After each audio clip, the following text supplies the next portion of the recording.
I don't know how much anime I don't know how much anime I don't know how much anime ready. I'll be able to bring to the table, but maybe I can bust out some. Well, you can pick a oldies. random one too. You could just like research one that maybe you're interested in. We could all try it. It'd be something new. Okay.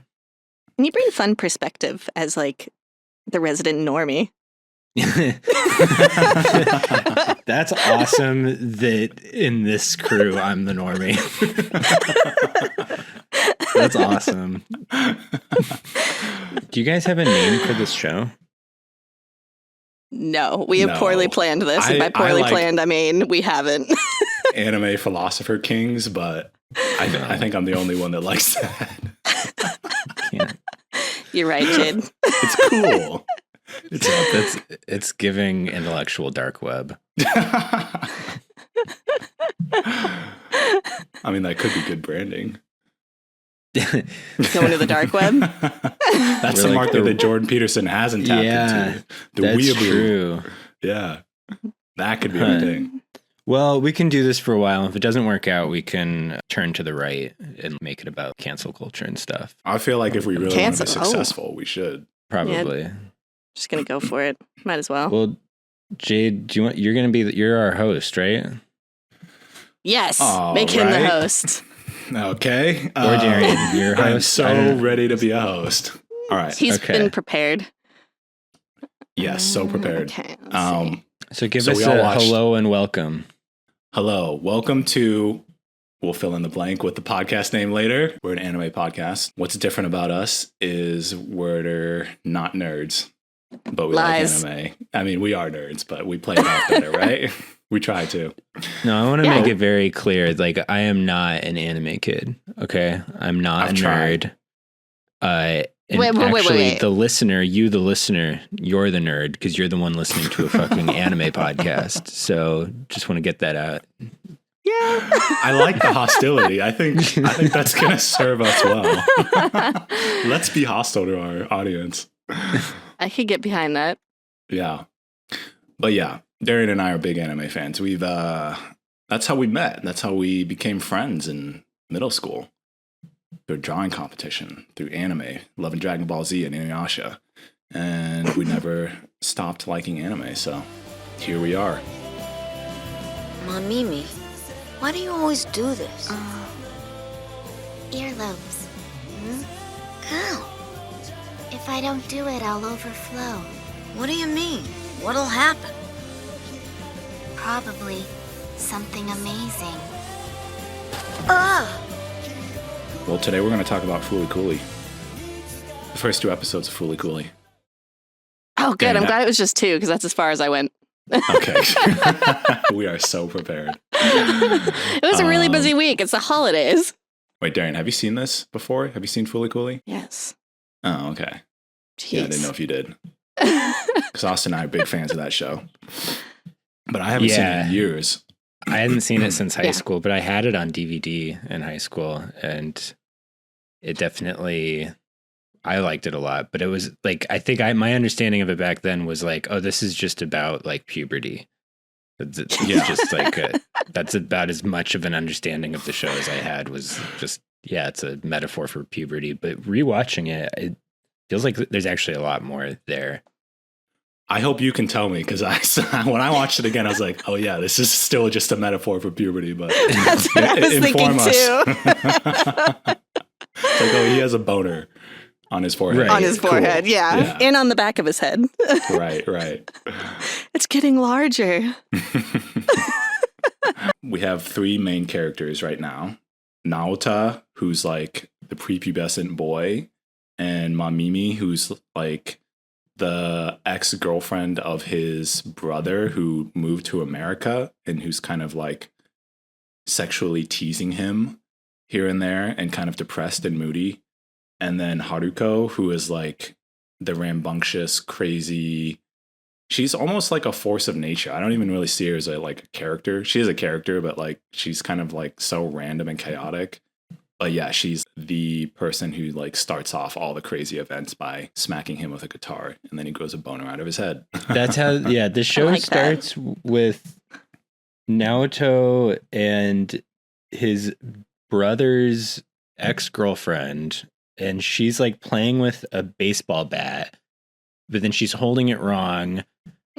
And then he points that out, and then she goes over to him and calls him Takun, and then pushes her boob into his back.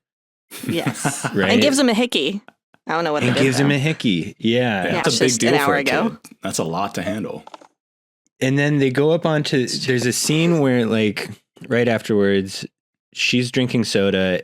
She offers it to him, but it's got like saliva on it. Mm-hmm. And then he doesn't want to take a sip. But then, and this is why I think this show might have more going on, is when they started the episode, I was confused by this scene because he's about to tell her something. And then we see an image of a letter sitting on a table. Mm. And then right as he's about to, he's interrupted by the Vespa lady who swoops in and attacks him with a bass guitar, I guess. All right, lunchtime!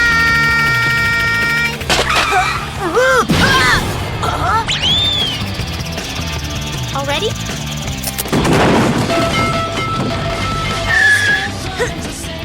Taco, stop!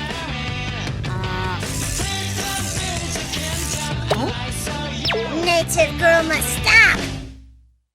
Taro-kun just hit his head, so you can't move him yet, understand? Mm-hmm. But then by the end of the episode, it becomes clear what he was going to say. It has that, you don't understand what that scene is about until the very end of the episode.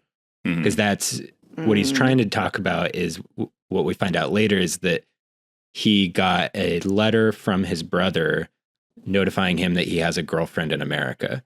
And so that's what he's trying to communicate to this girl at the beginning, but he's stopped from doing it. And then finally at the end, he's able to do it. This show's crazy. It is crazy. Like, it's so jumbled. I mean, I kept trying to like find the like symbolism or like piece together like the whole premise of like why the show was created, like other than just being about puberty. And I still can't come up with something more than it just being about like a metaphor for puberty. But I think it does do that really well. Like it does capture what it's like to kind of be a kid growing into adolescence and to be like tempted, but also afraid by women, and also like frustrated, sexually frustrated, and just like also just frustrated about life. And I don't know. I'm trying to figure, I'm hoping by the end of the season, I'll have some theory, but right now I'm just, I'm just picking things out as I see it. I thought it was interesting that in the first minute or so, we're introduced to the town, and it's described as a place where nothing happens. And then we're told about this medical, what's the place called? It's like Medical Mechanica. Oh, yeah, something that sounds right. Yeah. It looks like a giant cast or a ironing thing. Yeah, right in the and center it of the town. looms over the entire town. And we learn later that the robots that are coming out of our protagonist's head are robots from that Medical Mechanica industry. Even just describing Somehow. this is like batshit insane. I feel bad for anyone who hasn't seen the show and is trying to like follow what we're saying, because this is like a show where you can't really like describe the sequence of events and have it make any sense. Totally. He gets hit with a bass guitar. A boner comes out of his forehead. That boner turns out to be a robot. It's like a portal.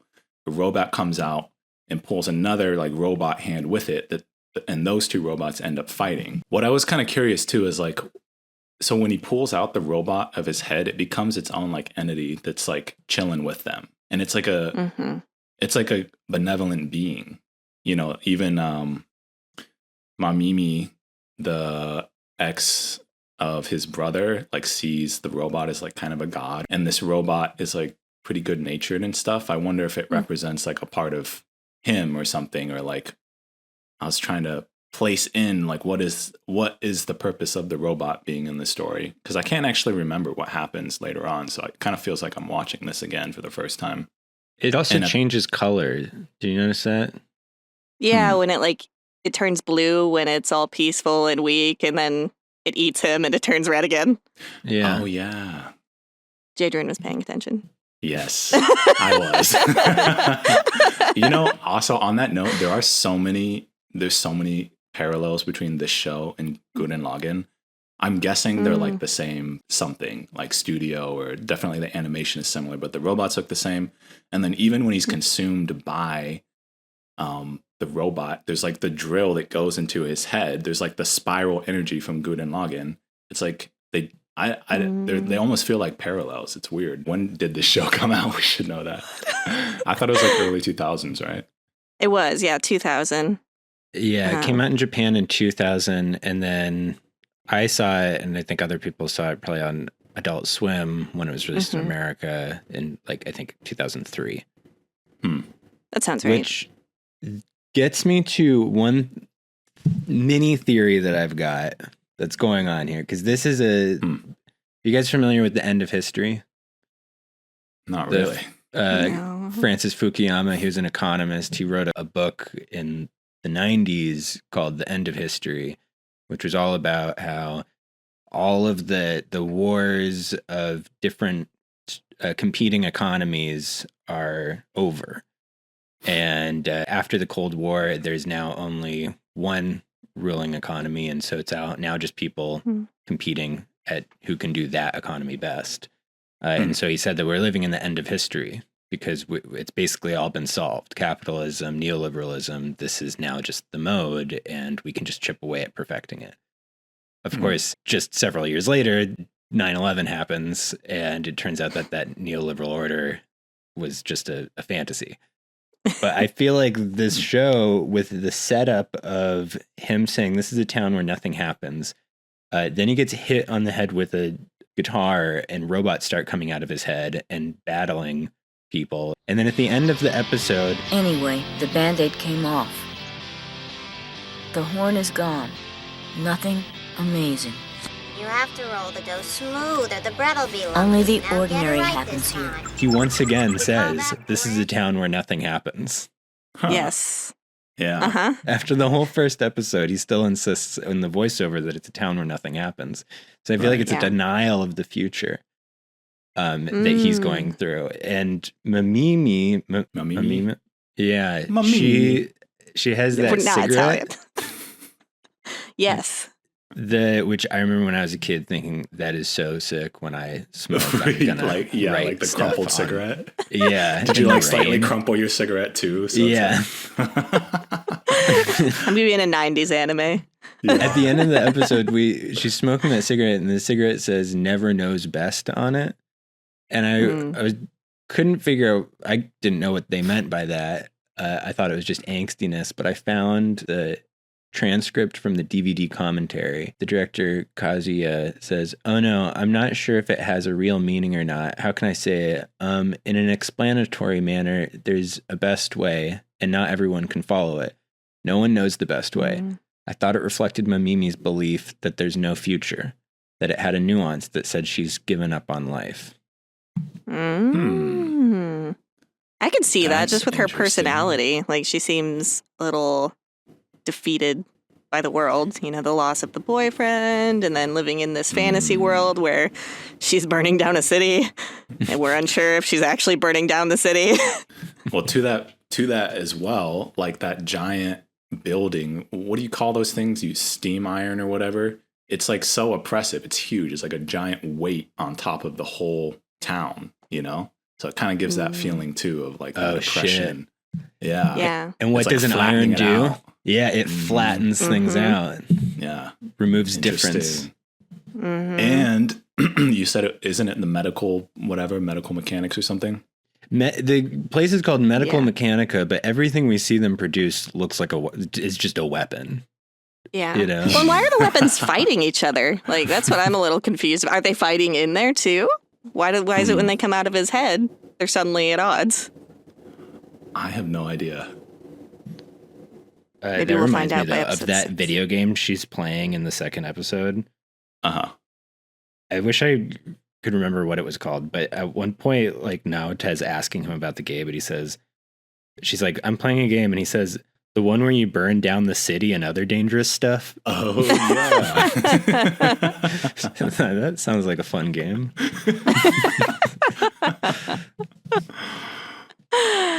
That's very much teenage angst, I suppose. Yeah. Yeah.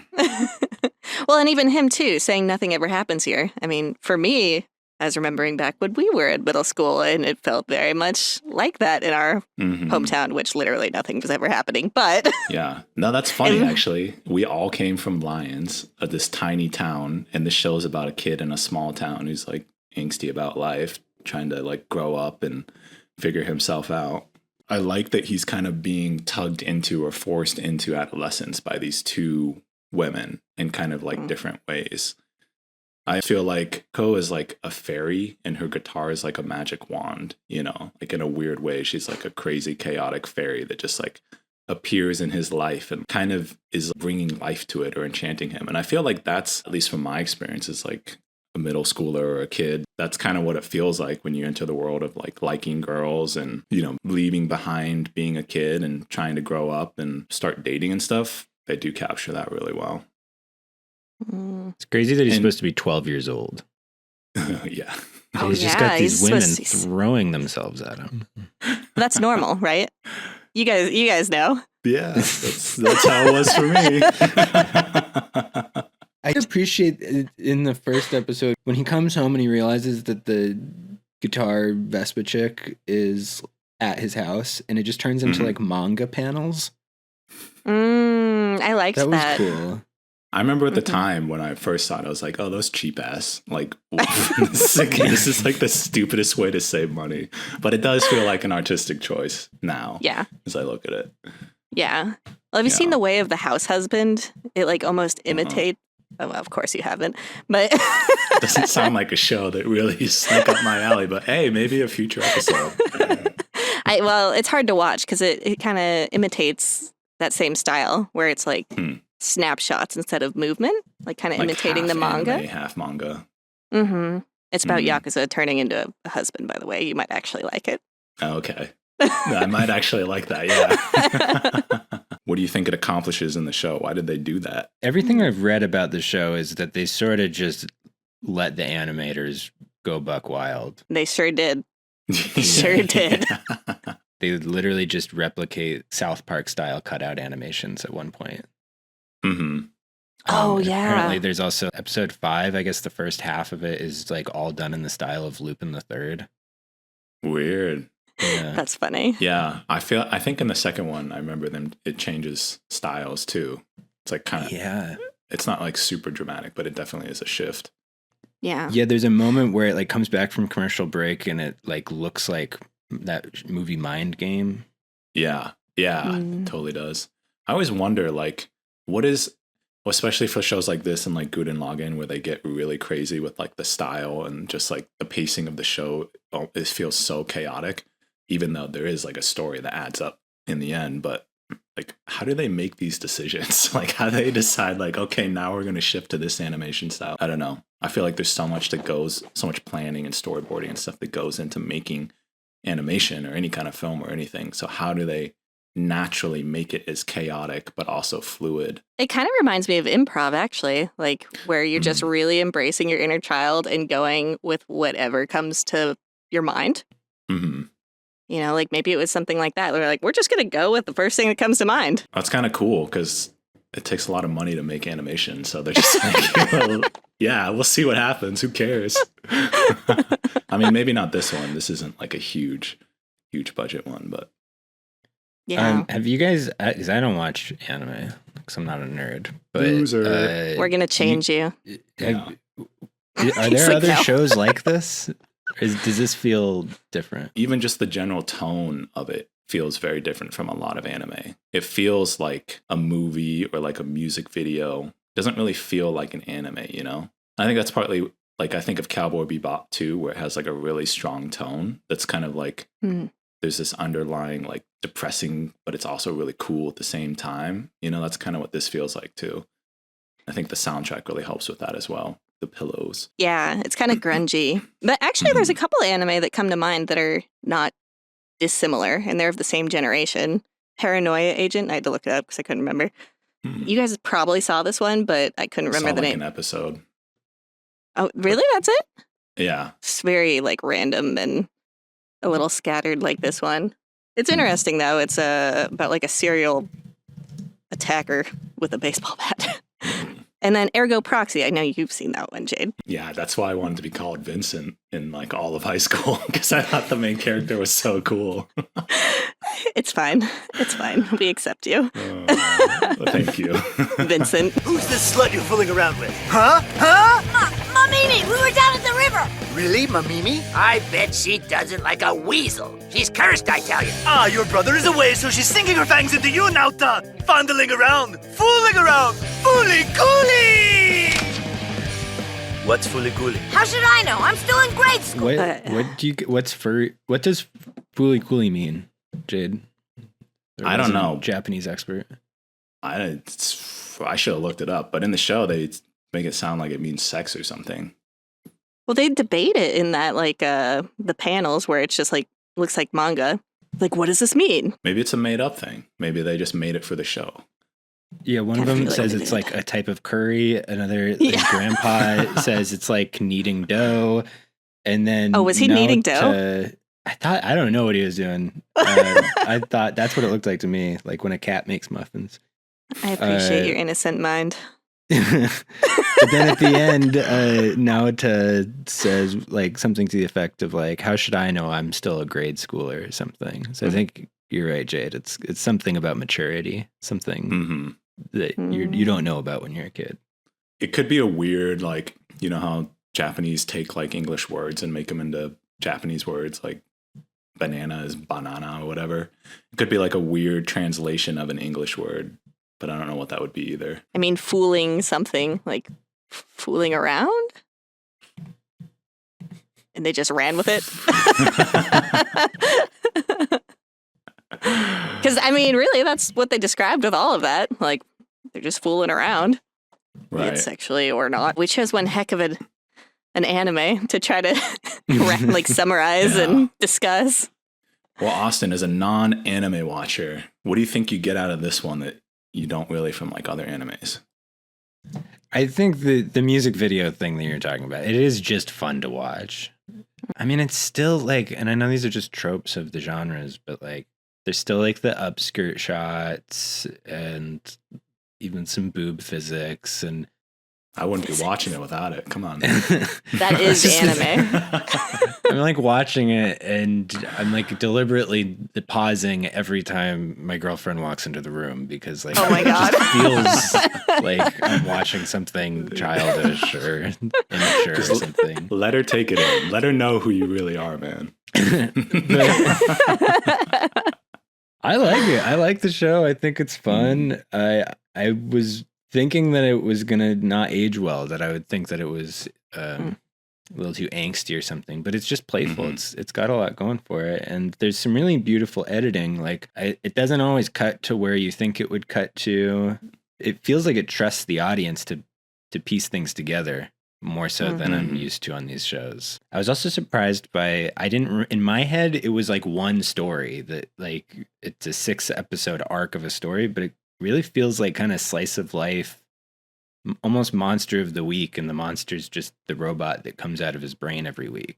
Like the second episode didn't really feel that connected to the first one. Yeah, I felt that too. Like, I think the first one's easier to talk about because it's more sequential. Introducing everyone. Yeah, and in the second one, Mamiya starts to like worship the robot who they have doing chores for them. And it's like religious. It felt Christian to me, the imagery, but I wasn't sure. What do you think about that, Jay? Because it feels like an angel, not like a kind of shit. I don't know. What do they do in Japan? Buddhism. Yes, Buddhism and Shintoism. No, they only worship cats. Do they? Hell yeah, I'm over angels? there. Not that I know of. It's mostly just like gods. Okay. Yeah, they're Shinto. Plural. They like worship a bunch of everything, rocks and trees and spirits, anything that might have a soul. Well, why don't we take it in that intellectual dark web area and fucking maybe you can't get out of this. Hard pass. No, we're going. It could be the robot. Could be the divine masculine. Oh my god. Oh my She's god. gonna start crying. The dynamic between the male and female energy. No, that's Jungian synchronicity. What the fuck? The divine masculine? Yeah. Break that down for me. Okay, so He's really into that recently. oh my god, I've always been into it. It's a recent thing. You know, it's like part of him. The robot's part of him, and it's like maybe the good. I'm just going with it. I'm making shut up right now, but killing it. Yeah, like, you know, it comes out of him. It gets a part of him. It could, and it's like this benevolent being, and she worships it. It could be like his potential, or his like masculine good side or something, or like divine masculine, if you will. Oh God, Darian, your response? As a my woman. response to his divine masculine. Yeah. Is that what you gravitate towards? It certainly isn't. Hey, we got to reach all audiences, okay? That's true. Yeah, let's reach those Joe Rogan watchers. Yeah. I don't know. I mean, I definitely agree in that it kind of seemed like it captured a part of the main character that he wasn't necessarily embracing. Like, he didn't have the confidence to be that. And did you notice that when it ate him and it became like very powerful, right before that, he like said his brother's name? Okay, well, that plays I into didn't my notice that. divine masculine theory too. So his brother is like this abstract figure in the distance, this like cool guy, this guy that went to America, who's successful and older, who's like Perfect like form. him, but just in the future and better, you know? It's Yeah. like another reference to his divine masculine. Yeah. And it seems like he's living in the shadow of his brother Yeah, in some ways. of his divine masculine. Yeah. I do want to explore more about the robot deciding to dress up like an angel, though, because I thought that was an interesting choice. Just like, because it's obvious he put it on himself. Like he Right. has this little halo attached by It's like a wire. attached to the wire. Like, Yeah. he's like almost falling off every time he walks. Right. I think it's just like his personality, the robot's personality is like this kind of like playful, childlike, but also like powerful being. I don't really know. I can't remember what the robot's like in the future episodes, but I can't either. What's your point about the brother, Darian, that he mentions his brother? I think it's also at the end of the first episode when he's like saved by Haruka or whatever.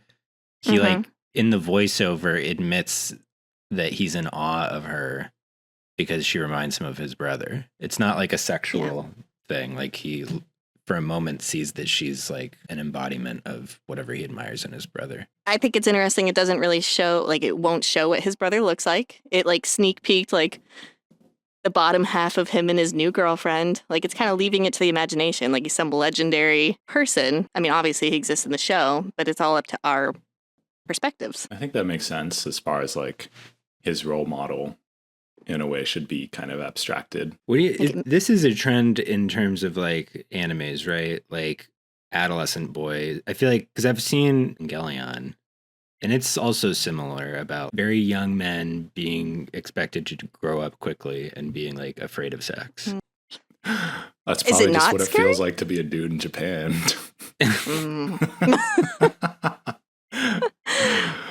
Well, do you guys remember how you felt at that age? Like, was it some mysterious, like, intimidating thing? I wasn't a young male, obviously, so Doing the naughty? I wouldn't know. What are we talking about? Or just even the concept of the naughty. Yeah, it was pretty intimidating. Yeah. Which I think is why this show connected with us at Mhm. around that age. Yeah, because it's like, yeah, it is so alluring, but also so intimidating. What Such do a we think the boss. two women serve in the show? Not that women are always here to serve. Jadrian? I'm Fucking- just kidding. I'm kidding. God damn it. But what function do they serve in the show? Naota is the main character, obviously, but like I feel like these two women are serving a similar function in some way as far as carrying the story in his story. But like, what is that? But they're both using Naota for one reason or another. So the Haruka girl is using him because his brain is a portal of some kind.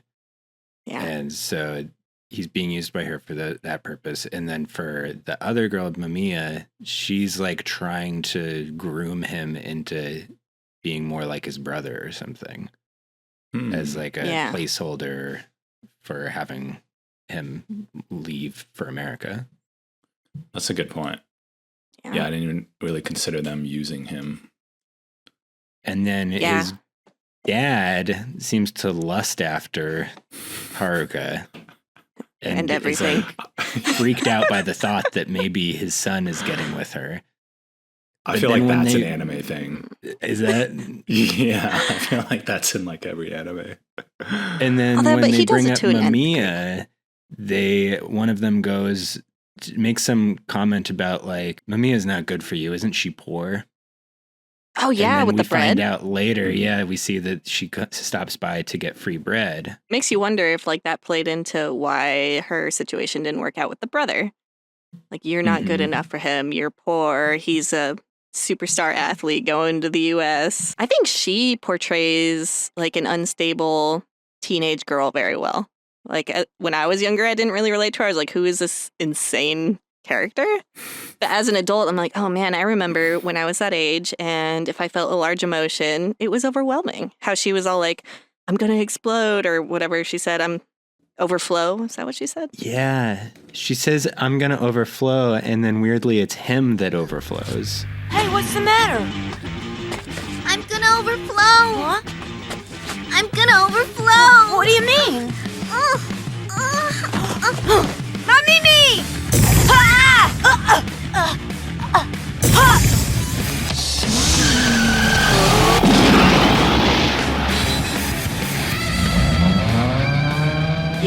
Yeah, that was weird. I don't know why it came out of him. Like, okay. They climax together. There you go.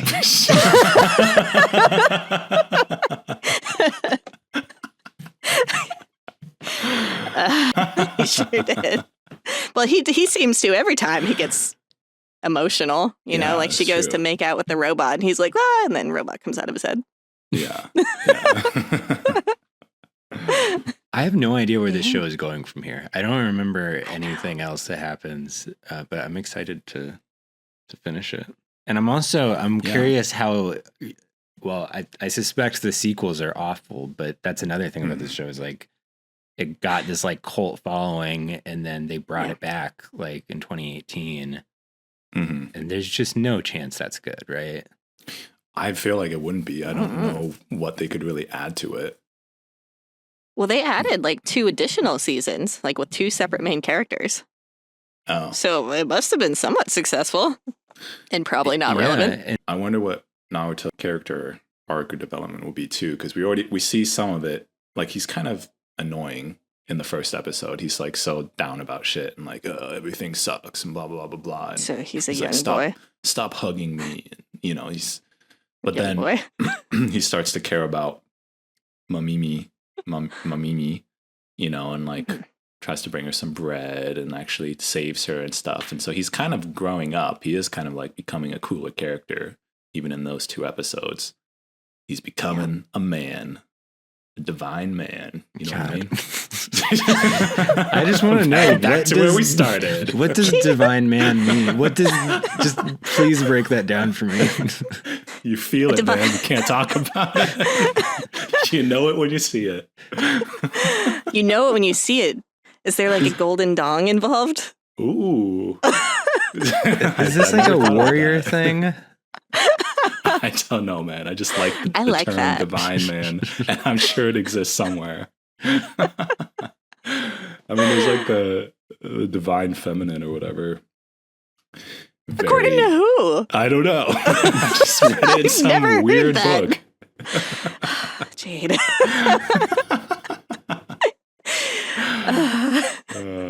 I'll have to look it up. I'll bring back the definition next episode. I'm gonna look it up. I'm sure there's a thing on it. Divine masculine or whatever. Divine masculine. It's just painful. As a woman that like does not like being oppressed by the man, I want to dump water on that. Like I don't like that. It doesn't sit well in the mouth. Yeah. Jade likes it in his mouth. We gotta reach all he could just keep it there. right? I just think there's certain types of solidarity that like we shouldn't have anymore. Like Like white I like solidarity, that didn't work out for anybody. And sometimes I worry about the whole masculine like solidarity thing. I'm the divine man. We got to reach our potential as men, yo. Oh my god. Or how about as humans? There we go. That's what this show is about. No. A little boy reaching his man potential. He's leveling up. He read 12 Rules for Life, and now he's cleaning his room up. He's cleaning his leveling room, up. and he's learning to fuck. Yeah, he is. Not by choice, though. Poor kid just lays there and is like, stop, why? He's And too then he has young. He's 12. Yeah. Right. Oh, I feel so bad for the little middle school girl that like clearly has some weird crush on him, and he's just always surrounded by these older women that are just like sexually assaulting him. Brutal. Oh, the black haired girl. Yeah. She's so cute. Like that would have been like a healthy, authentic, and then but no, he's got these other ladies in his life. I get that. You want to go for the cool chicks, you know? The edgy ones. You sure do, Jade.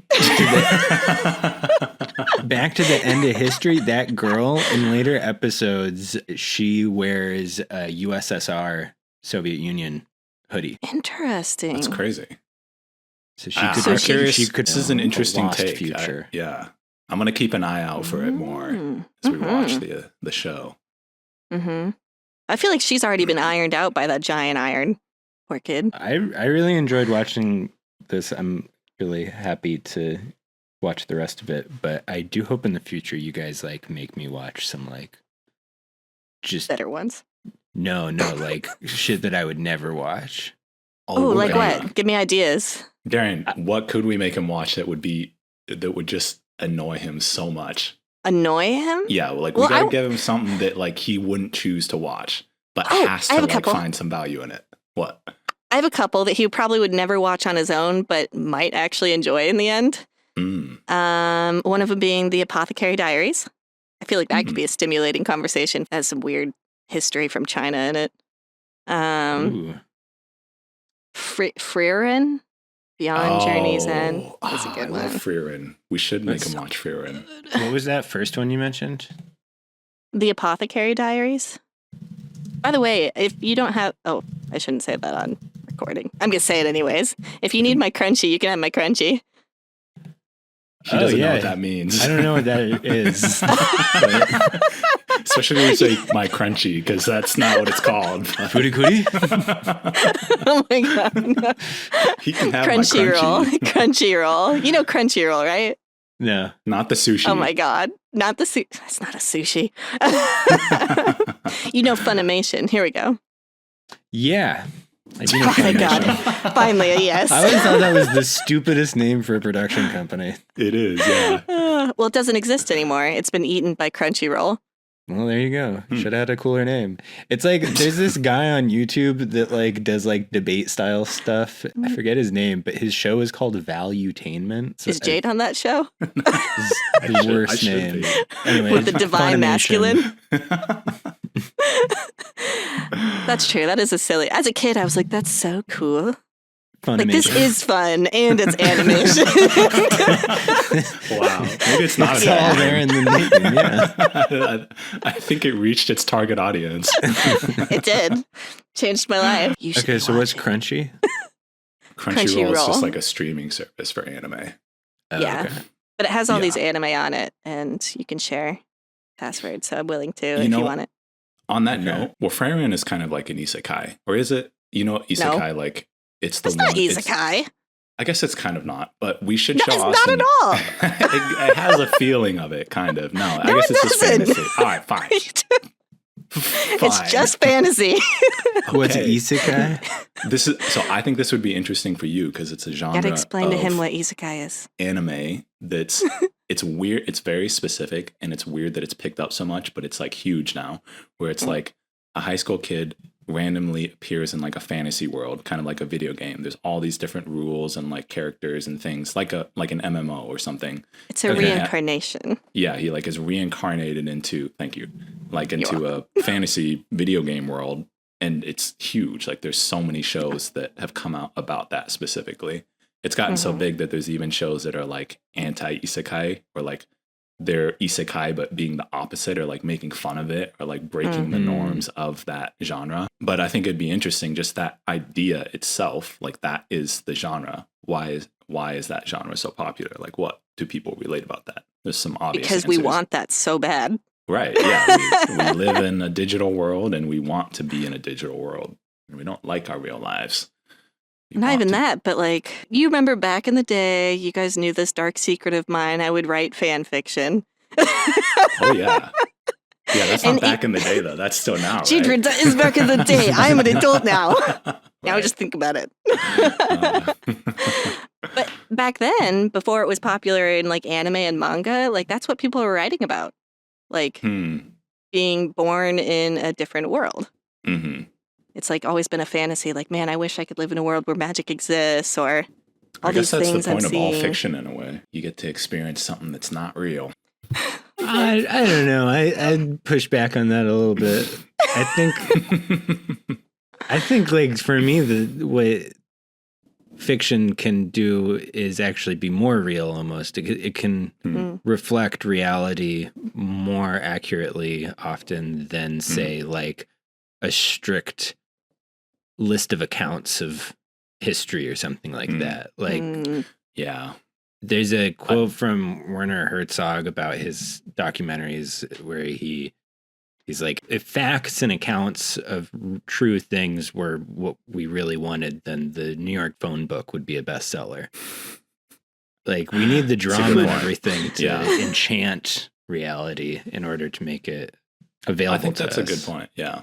I think what is interesting, there's fiction like that says something real, but then there's fiction that I think is more masturbatory, which is a lot of isekais, which is about like maybe the audience has a certain lack or they feel a certain desire for something if they maybe grow up in Japanese culture and work life is so oppressive and they don't have free time to do the things they want to do, blah, blah, blah, blah.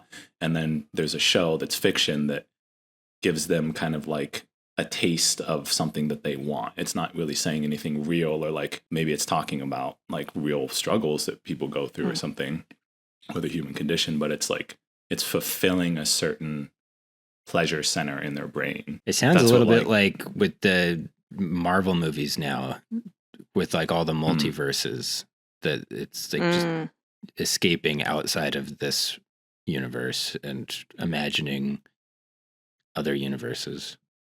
Yeah. But I don't know. You guys will have to show me that. What's it called? Isekai?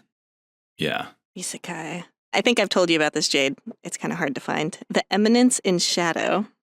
Speaking of making fun of isekai, but being an isekai, it has every trope you could possibly want in an anime. I can't even imagine sitting down to watch The Eminence in Shadow. You're going to love it, man. Yeah, watch clips of them all and then just decide which one to go for. We'll talk about that one next. Watch it with your girlfriend, too. No. Hell yeah, especially Eminence in the Shadow. No. Get her in on this, man. No. Yes. She's going to like it. Wherein would be safe for her. It's not like super fan servicey. That's that what actually that's just called? It's a great show. Yes. Yeah, when it's like all about the boobs. That's called fan service? That's fan service. Panty yeah. shots, falling on boobs. Okay. Yeah. Everyone's, yeah. We watched Cowboy Bebop, which we enjoyed, and that I guess that didn't have any fan service, and she got into it. I guess there's a little bit of fan service with Faye. Probably a little. Yeah. But it's not as like, sometimes it's just like, which fan is this servicing for me to see? Like which fan wants to see adolescent panties? You know? A lot of them. Apparently a lot. Yeah, because they keep doing it. Like they haven't stopped since I've been watching. I'm not a anime, fan. Well, Not for that's me. good. Well, we'll find you others. Oh, there's a good one with reverse fan service. Jade, you've seen this one, I think. Golden Kamuy. Yeah, that's a legitimately funny show and a good show. What's reverse It's also fan about service? history. Like guys being exploited. It's really funny. Because like with the fan service, it's all the girls like, like suddenly it's raining and they're having a pillow fight. Mm-hmm. But reverse, it's like them, like they flex too hard and their shirt rips off and then they're like, Nice. oh no. That's awesome. We should watch that. It's kind of a unique one as far as like what it's about. It's about the Ainu people, I think. Like the main girl is Ainu, which is like the native people of Japan long time ago. It's not fully about them, but they play like a large role, or a girl from the Ainu tribe does. It's like placed during World War I or something. So I'm having a hard time remembering, but it's like militaristic Ainu people, a lot of politics and fighting and crazy characters. Yeah, crazy characters. Crazy villains. It's really funny. They're trying to find a hidden Ainu gold, like enough gold to change someone's life forever, it's like and like give them a lot of power. Yeah, yeah. And there's like different parties trying to find it. There's like the military, and then there's like assassins and good and bad actors trying to find this treasure. But none of them get along with the Ainu people, so it's like trying to force their way. I don't know enough about Japanese history. So the Ainu people lived on the island, and then who are the other people that are moving to the island? Is it Chinese, Koreans, Russians? I think it takes place in Hokkaido, and then there is an island between, or a couple between Russia and Japan, right? Which I think is in the show as well. I don't remember the name of the island, which is like a mix of Japanese and Russian people and Ainu. Yeah. I think, the show goes there too, but it's in Hokkaido as well. So yeah, there's definitely like Imperial Japanese influence.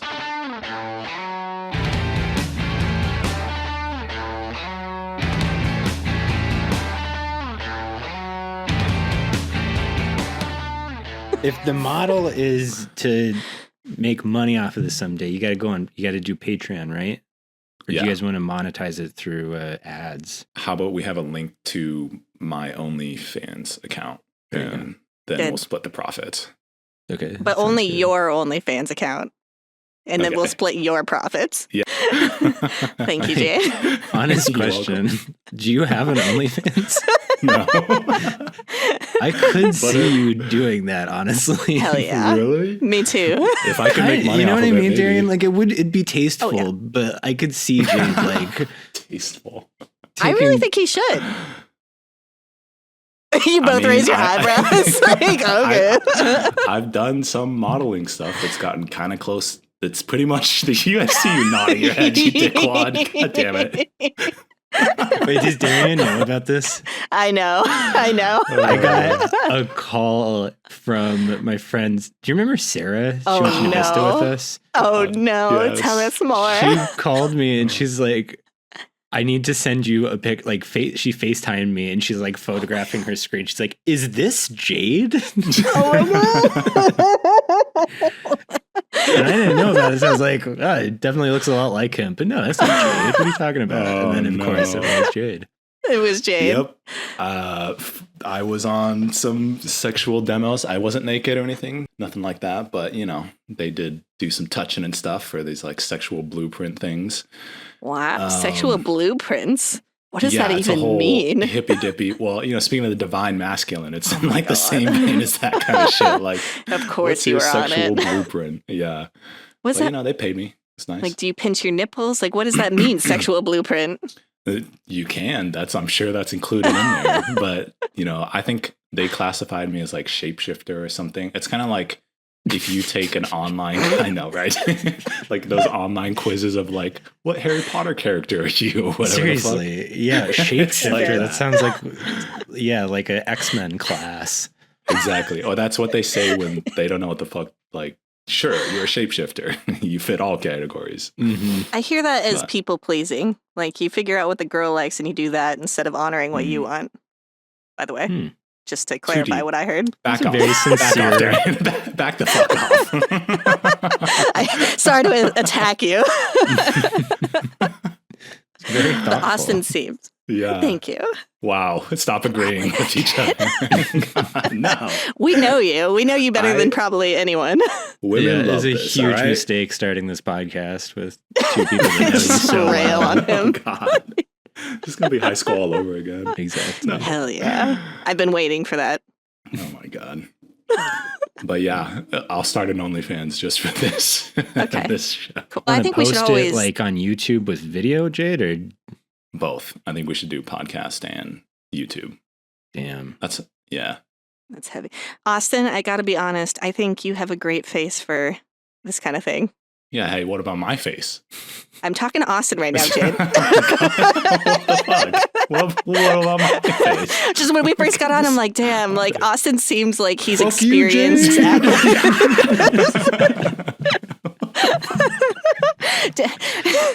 Ugly Jade. motherfucker. It's not that you're ugly, it's that you're better suited to softcore porn. Oh my God. Come on. God damn it. Jade's Holy going man. for an audience that all of a sudden in the last year has started to pay attention to women's swimming. Yes. These are the things that matter. This strange amorphous audience of people that for some reason have really taken a charm to women's sports. It's because Joe Rogan mentions it in like every other episode for some reason. It just like comes up like for no reason. Like he's really on about it. It's filler. Like when there's dead air on a podcast, it's just where his mind goes. Is to like people's genitals. I started well actually, Jade and I started a podcast in 2008 in high school. Thanks for inviting me. Mm-hmm, Yeah, sorry. About what? Men's rights. The divine masculine, if you will. Yeah, very important. And then during the pandemic, I was really bored and single. And so I was spending all my time, I split my time phone banking for Bernie Sanders, but then also phone banking for Pete Buttigieg, but just bullying everybody when I would call them. Oh my God. That's awesome. This was during the Iowa caucuses, so it'd be like I'd take one call and it's me talking about, hey, you want to vote for Bernie Sanders, and the next one I'd be like, yeah, Pete's gonna win, and you want to be on the right side of this. Okay, you just do. Just tell me who you're gonna vote for, you know. And I recorded all of that, and I thought, oh, this will be like a podcast. It'll just be like audio recordings of me canvassing for Pete Buttigieg aggressively. And so I started that podcast, and so I've got this feed, and I, for some reason, have just been paying for it ever since for the last 5 years. So Wow. we can use that. Well, it was all for the purpose of this podcast. Mm-hmm. Mm. I like the neutral, like, sure. We have to come up with a name, though. We do. We do. Divine so we can all anime. think about that. Divine anime. Let's just call it Funimation. Get our asses sued. Yeah, in a there'll couple be no years. copyright issues. The official Funimation podcast. So we'd get a lot. We'd probably get boosted pretty quickly. Yeah. Maybe we could do that and just change our name when shit gets You real. said the company doesn't exist anymore. Let's take it. That's true. I might as well. Well, it's been eaten by Crunchyroll. We could be Yeah. Crunchimation. Funimation. They'll really like that. Actually, Crunchyroll is really big. They could totally take us out. Yeah, they'd send assassins after us for sure. I'm just imagining getting served by their lawyers, and it's like the most like it's in a letter or something, and they're like, The guy has like blonde hair and a ponytail.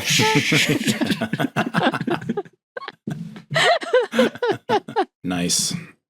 Yeah. Well, folks, should we wrap it up? sounds I good. got to put my curry back in the microwave. Okay. Furikuri. Let's all Furikuri. Let's all think on a name. Food curry. Alrighty. Okay. Peace out. Bye, everyone.